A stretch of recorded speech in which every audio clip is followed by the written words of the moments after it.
Hey, Stewart's Chapel, this is Don Pierson and Don Counts, and this is Friday, February the 18th, and we're continuing our look in the presence of predators, religious wolves. So what are we to do? What are we to do? I'm going to read a couple passages to you.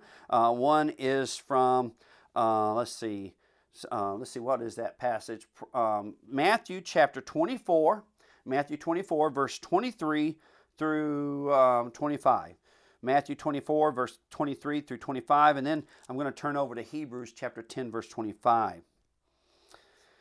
Matthew 24, verse 23, 24, and 25.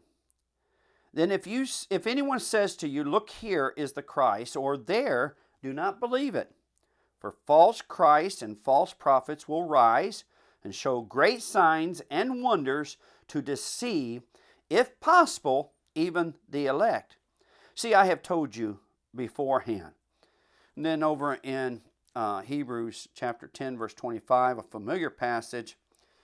Do not forsake the assembling of yourselves together, as is the manner of some, but exhorting one another, and so much the more as you see the day approaching or drawing near. Two passages. So we've been talking about the religious world. So what do we do? You may have gotten lost in the last two devotions unless you were a preacher. But so what do I do? What do I do in relationship to religious wolves? One, I keep pressing forward. Oh my goodness, that comes up so many times in Scripture. I am to stay fast and keep pressing forward. Then I put this Greek word up here, prosecho.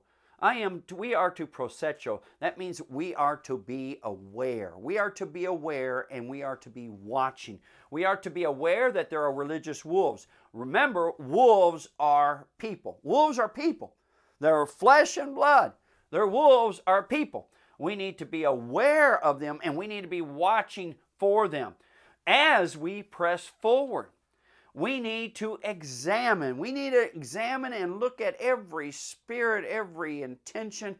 We need to examine and so we're not deceived. Fourth, we don't need to, I left out a word there. Here it is. Don't be impressed by show. That's why I read this passage in Matthew.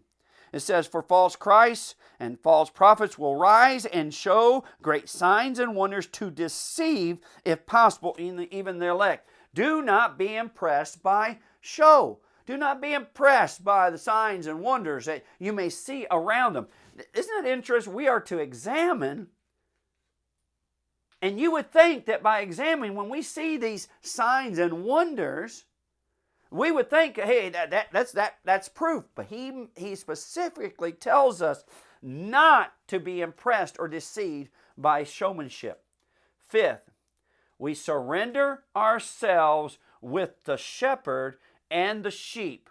We surrender ourselves with the shepherd and the sheep. In other words, we stay together as the flock. That's what I brought forth from Hebrews chapter 10, 25. We stay together. We keep assembling together. We stay in the flock.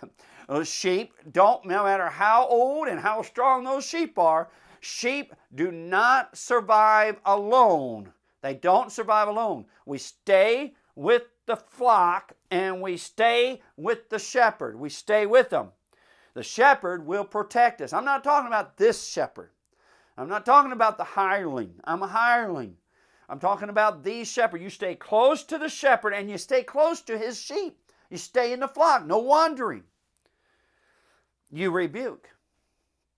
You rebuke the religious wolves. You deal with them. You rebuke them. You be bold. You be bold with mercy, but you be bold. And you separate. You're not going to survive if you're trying to eat dinner with the wolves. All right? The wolves eat sheep. Sheep don't survive. They don't make it if they're buddies with the wolves. The nature of the wolf is not to be your friend. The nature of the wolf is to devour you. You separate yourself from the wolves. Now, you hear that? You already know that. I can tell you that. You know that the wolves don't have anything to do with the shepherd, with the sheep. But did you remember? Wolves are what? What are wolves? Wolves are people. That makes this a lot harder for us. It is the truth, though. So what are we to do? We keep pressing forward. We beware and watching. We examine. We don't become impressed. We surround our sheep with ourselves with the shepherd and the flock. We rebuke and we separate it. Love you, my friends.